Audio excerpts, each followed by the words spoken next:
Welcome to the Turf and Touchdowns podcast. We're focusing on horse racing this time around. If you want winners, this is the absolute place to be. The Breeders' Cup is well behind us now. That was a couple of weeks ago, albeit it doesn't feel quite that way. We are focusing up at Woodbine this time over with the Kennedy Road Stakes. Not a bad field has been drawn for the Kennedy Road. My name's Luke Elder, alongside Tom Collins. I say not a bad field, not a big field either, Tom. Yeah, it's a small field, but it's a good field. We've got potentially Canada's best horse. Maybe Moira will have something to say about that. But also a couple of others that are moving up from in the US to go up to Canada to contest this event. It's a small field, but there are some good horses in it. I'm looking forward to watching the race, and hopefully we can find the winner. Absolutely. I want to start off with a quiz.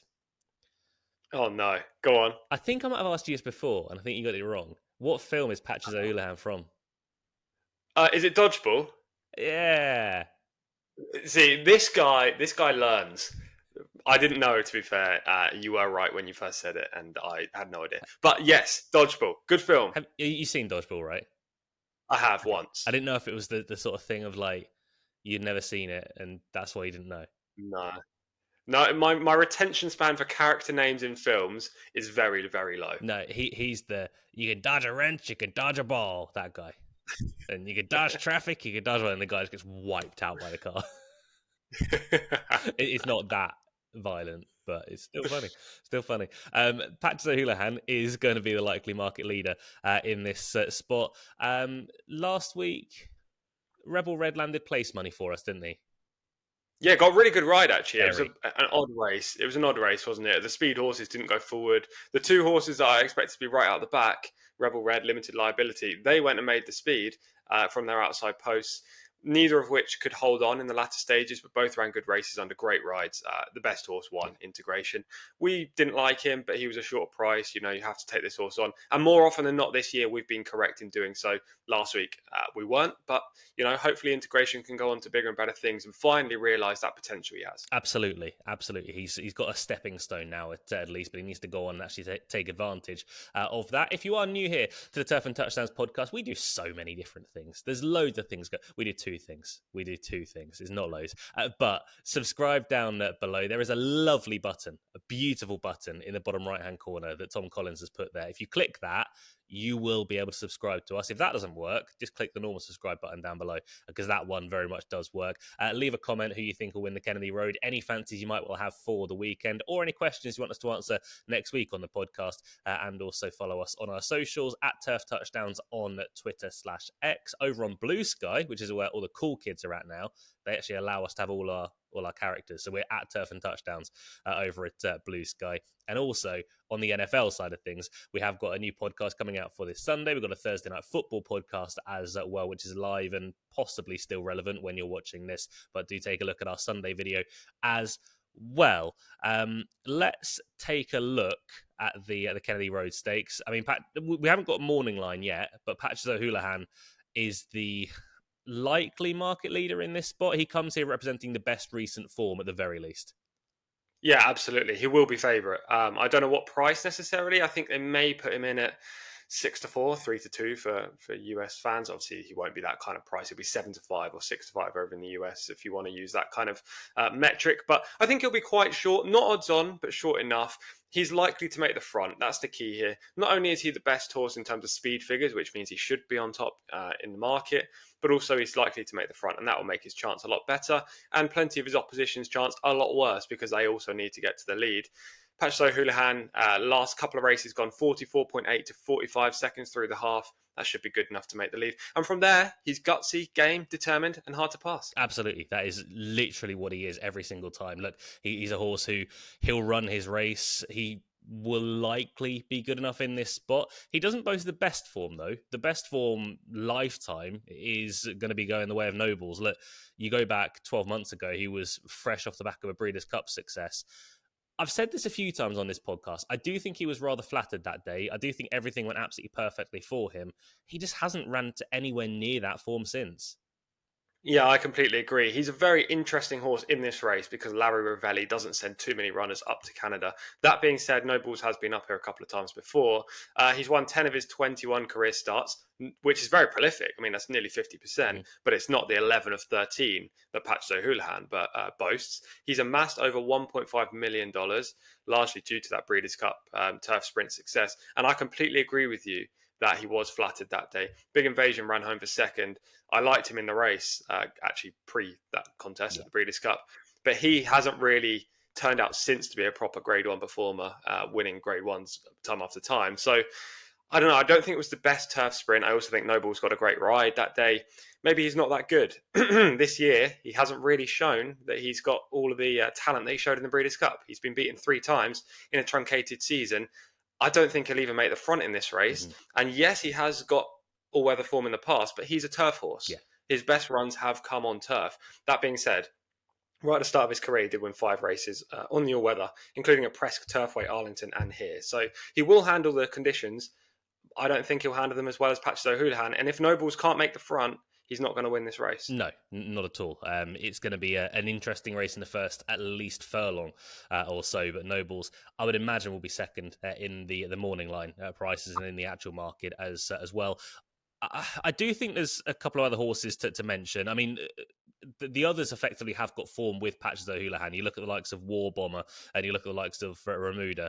We'll mention Remuda first, the Owen Harty runner. I thought it was a very good effort last time around. Now, yes, we haven't seen this horse for a little while. It's been a slight break since the 14th of September. That was in the Grade 3 Vigil, obviously behind Patches O'Houlihan, one place ahead of War Bomber. But I thought Remuda looked pretty good that day. Came from a fair way back, was given a pretty impossible task, and importantly as well, that was all-weather debut. Yeah, he's open to loads of improvement.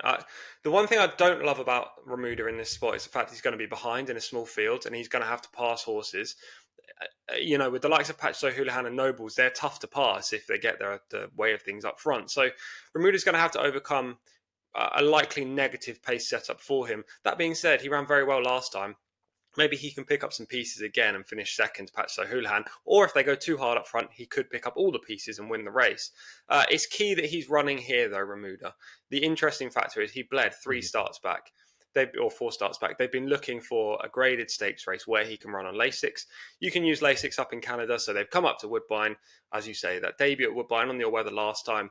Now, second time up with these conditions, he's likely to run a good race. He has class, but Pat O'Houlihan does hold him on that form. Yeah, he does. He needs to do better than that. But this race might pan out to suit him a touch. They might go a decent clip from the get-go. They should, anyway. One thing I do like as well, regards to Remuda, is that this is a horse who isn't just a complete left field swing. He's a horse that has got some okay form in the past. You go back to the Grade 3 Troy Stakes back in August of last year. He actually ran very well. The speed figure wasn't brilliant. He only ran to an 81 that day, but he was behind Cogburn. He was behind Nobles as well. He hasn't got that much ground to make up on Nobles regards to that sort of form. So I do think Remuda has got a chance in this spot for the Owen Harty team. Any mention for War Bomber at all?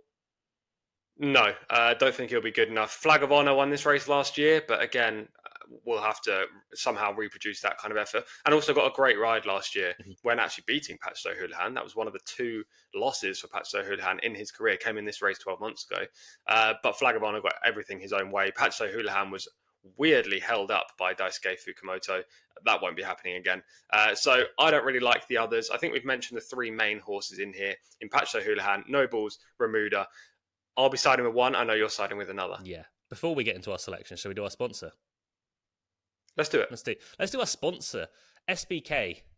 Providing us with our selections this week. Hopefully, we can take a bit out of SBK as well, regards to our selections. They're on board with us for horse racing and also for NFL because SBK love everything that is sport. If you haven't downloaded the SBK app already, which I know quite a few of you have in the comment section from recent videos, then SBK will give all new customers £40 in free bets when you sign up and bet £10 as well. And also, if you are betting on the NFL this weekend, SBK offer a 25% ACCA boost to use on this weekend's NFL matches. So they are friendly on both of our favourite sports, Tom. Would you say these 2 are your favourite sports?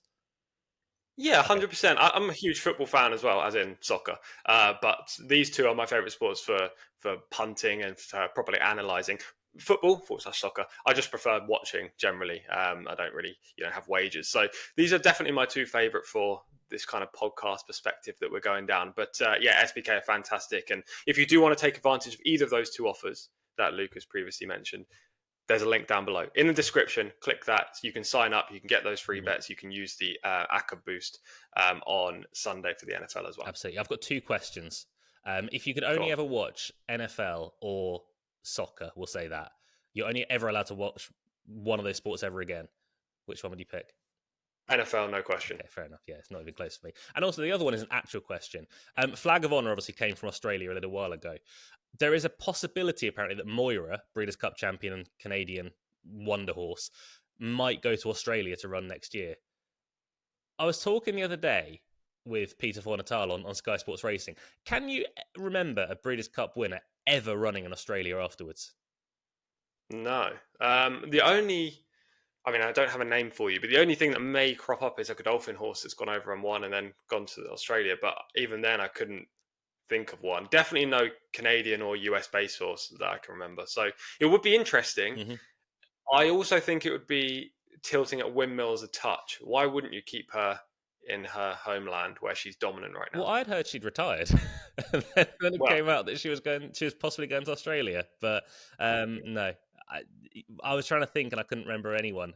If anyone at home has any sort of ideas, leave it in the comments because we'd love to hear. I can't think of any Breeders' Cup champion that's ran in Australia after they've become a Breeders' Cup champion. But selections wise, Tom, I'll come to you first. I mean, I can kind of guess from what we've been talking about who you like in this spot, but big dodgeball guy.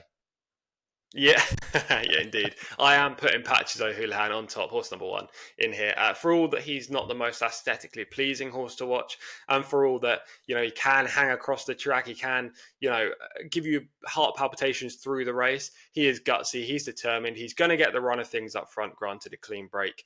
And I just cannot oppose a horse that's 11 for 13 in the career, who is Canada's new wonder horse, not Moira, and should be getting the job done here. So Patches O'Houlihan for me, he'll be a short price, but I'm willing to take anything odds against. If you can dodge a wrench, you can dodge the field. Is that... You need to stop. Yeah, This is almost as bad as Schwing. I'm just saying the people loved it. The people loved it in the comments. I'm just saying they want it back. Let me correct you. The person. Jules liked it. Jules liked it. All right, I'm gonna go for Remuda in this spot. I honestly, I fully thought one of us would go for Nobals, and I'm delighted that we haven't because I really don't like Nobals in this spot. His efforts since winning at the Breeders' Cup, they've not been fantastic. Yes, I know he's been winning in, we'll say, history. It's the past, but it's a little while ago on a synthetic surface. His efforts haven't been fantastic. They were before he really got as a top tier racehorse. I don't think this is going to suit him at all. It's interesting that Larry Ravelli wants to come to Woodbine for this spot, but I'm not a massive fan of Nobals. So I'm looking at Remuda. I thought made up a ton of ground last time around, and I thought wasn't really persevered with in the closing stages once it was realised by Umberto Rispoli that he simply wasn't going to win the race. Now, he still finished second in a fairly cosy second in the Grade 3 visual. In that, he's more than good enough to beat War Bomber. I think price dependent. This could be an each way play to finish in the top two. I think he's the horse as well that if you are betting Patches O'Houlihan, I wouldn't put you off a reverse forecast with the pair of them or a box exacta on the pair of them. I think they could finish 1-2, but I do like Remuda. I'm hoping for a little bit of value on Remuda as well. Nothing silly, but sort of 5-1 plus regards to the Owen Harty runner. So Remuda for myself, Patches O'Houlihan for Tom Collins. Remember, if you did like this podcast, subscribe, leave a comment down below. If you hated it, we won't see you anymore. That's absolutely fine. That's whatever. Just keep your ideas to yourself. But Patch the Houlihan for Tom, Remuda for me. Let's go and talk about some NFL, Tom. Let's go do that. I'm looking forward to it. See ya. Absolutely. Plenty of bets on the NFL podcast. Until we speak to you over there, stay safe. Look after other. Goodbye.